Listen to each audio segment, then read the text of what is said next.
Social media पर एक video तेजी से वायरल हो रहा था।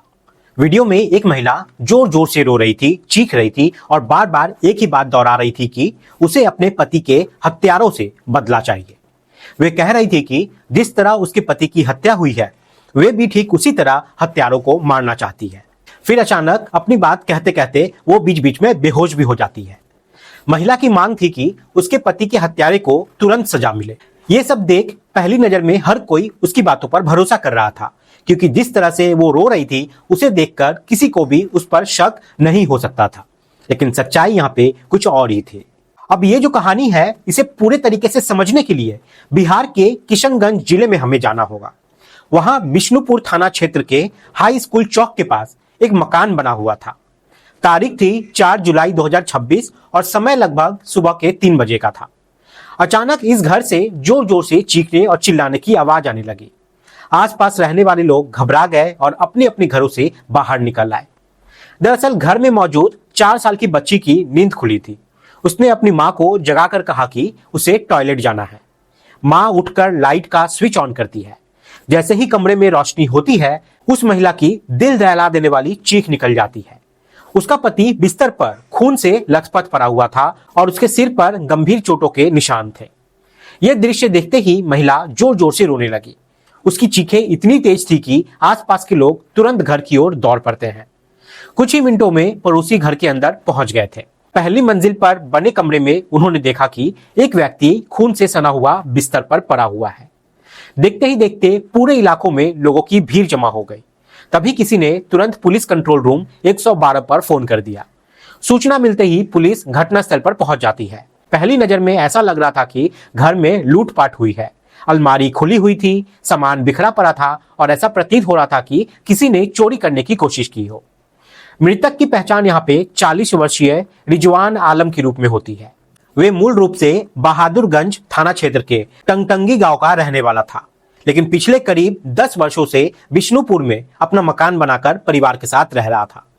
परिवार ने सबसे पहले उसकी पत्नी डेजी परवीन से पूछताछ शुरू की। डेजी ने बताया कि घर में चोरी हुई है, सोना, चांदी और कई कीमती सामान गायब है। उसने खुली अलमारी दिखाते हुए दावा किया कि लुटेरों ने पहले घर में चोरी की और फिर उसके पति की हत्या कर दी। इसी दौरान फॉरेंसिक टीम और डॉग स्क्वाड भी मौके पर पहुंच गए। जब डॉग स्क्वाड को उन कपड़ों और ज्वेलरी बॉक्स की गंध सुंघाई जाती है, तो डॉग पूरे घर में घूमते घूमते एक ऐसी जगह पहुंच जाता है जहां कथित तौर पर चोरी हुआ सामान छिपा कर रखा गया था। यहीं से पुलिस को पहली बार शक होता है कि मामला साधारण लूटपाट का नहीं लगता। अगर वास्तव में लुटेरे चोरी करके गए होते तो कीमती जेवर घर के अंदर ही क्यों छिपे रहते? यही सवाल अब जांच की दिशा बदल देता है। दूसरी तरफ रिजवान आलम के पिता नजर आलम भी सूचना मिलते ही मौके पर पहुंचते हैं। वे पुलिस को लिखित शिकायत देकर अज्ञात हत्यारों के खिलाफ सख्त कार्रवाई करने की मांग भी करते हैं। मामले की गंभीरता को देखते हुए पुलिस 16 अधिकारियों की एक विशेष टीम गठित करती है। जांच के दौरान एक और बात सामने आती है कि पति पत्नी के मोबाइल फोन भी गायब हैं। पुलिस ने सबसे पहले डेजी परवीन के मोबाइल नंबर को सर्वेलेंस पे लगाया। हालांकि उसका मोबाइल घटनास्थल से गायब था, लेकिन कॉल डिटेल रिकॉर्ड निकालना पुलिस के लिए मुश्किल नहीं था। जैसे ही डेजी की कॉल हिस्ट्री सामने आई, जांच पूरी तरह से नई दिशा में मुड़ जाती है। रिकॉर्ड से पता चला कि डेजी परवीन की एक युवक से घंटों घंटों बातचीत होती थी। उस युवक का नाम था अनवर हुसैन। अब पुलिस के सामने सबसे बड़ा सवाल यही था कि आखिर अनवर हुसैन कौन है, उसका इस परिवार से क्या संबंध है। इन सवालों के जवाब तलाशने के लिए पुलिस ने बिना देर किए अनवर हुसैन को हिरासत में ले लिया। दूसरी ओर डेजी परवीन का व्यवहार भी पुलिस को सामान्य नहीं लग रहा था। कभी वे जोर जोर से रोने लगती, कभी अचानक बेहोश हो जाती और होश में आते ही अपने पति के हत्यारों को अपने हाथों से मारने की बात करने लगती। उसकी हर हरकत पुलिस को बनावटी लग रही थी। इसके बाद पुलिस ने डेजी परवीन को भी हिरासत में लेकर दोनों से अलग अलग पूछताछ करनी शुरू कर दी।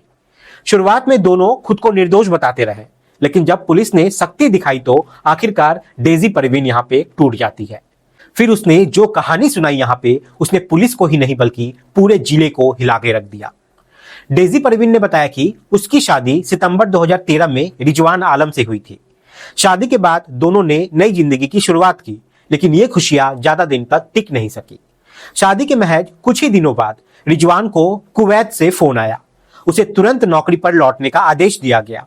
साफ कहा गया कि अगर वो समय पर नहीं पहुंचेगा तो उसकी नौकरी चली जाएगी। मजबूरी में शादी के लगभग 18 दिन बाद ही रिजवान अपनी नए नवेली दुल्हन को छोड़कर वापस कुवैत चला गया। कुछ समय तक डेजी अपने ससुराल में रही, फिर मायके चली गई। बाद में बिष्णुपुर में परिवार का नया मकान बन गया और वे वहीं रहने लगी। उधर रिजवान कुवैत में नौकरी करता रहा। लगभग हर 2 साल में वे 2 महीने की छुट्टी लेकर भारत आता, पत्नी और परिवार के साथ समय बिताता और फिर वापस विदेश चला जाता।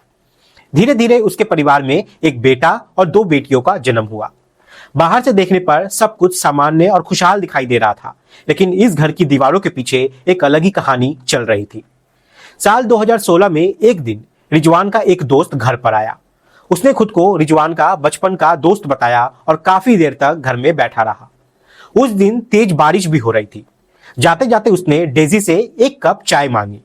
डेजी ने बिना किसी संकोच के उसे चाय पिलाई। अब यहाँ पे ये जो मुलाकात थी ये यहीं पर खत्म हो जानी चाहिए थी, लेकिन यहाँ पे ऐसा नहीं हुआ। 4 दिन बाद वही युवक फिर घर आया। इस बार उसके हाथ में दार्जिलिंग की विशेष चाय थी।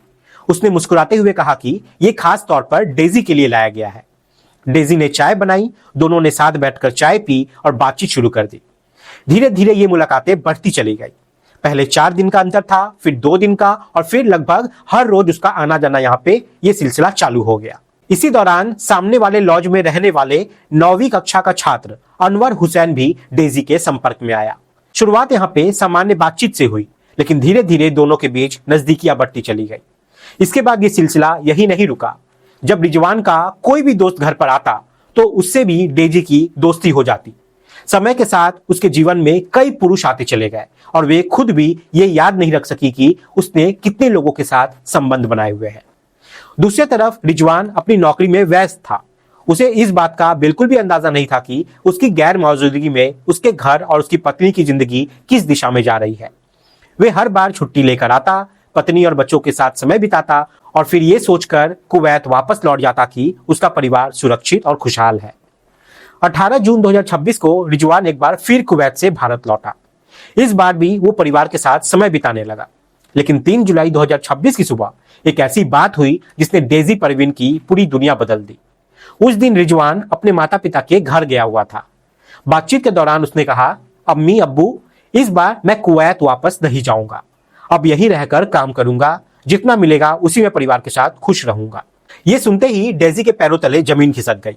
उसे समझ आ गया था कि अगर रिजवान हमेशा के लिए घर पर रहने लगा तो उसका दोहरा जीवन खत्म हो जाएगा। जिन लोगों से वो चोरी छुपे मिलती थी उनसे मिलना असंभव हो जाएगा। सबसे ज्यादा परेशानी उसे अनवर हुसैन को लेकर हुई, क्योंकि पिछले कई वर्षों से दोनों लगभग संपर्क में थे। इसी डर और लालच ने उसके मन में एक खतरनाक विचार को जन्म दिया। डेजी ने अनवर हुसैन से संपर्क किया और कहा कि अब केवल एक ही रास्ता बचा है। अगर रिजवान जिंदा रहे तो वे कभी साथ नहीं रह पाएंगे, इसलिए उसे रास्ते से हटाना होगा। अनवर पहले कुछ पल चुप रहा, लेकिन फिर उसने पूछा, बताओ मुझे क्या करना होगा। डेजी ने कहा कि वे रात में फोन करेगी।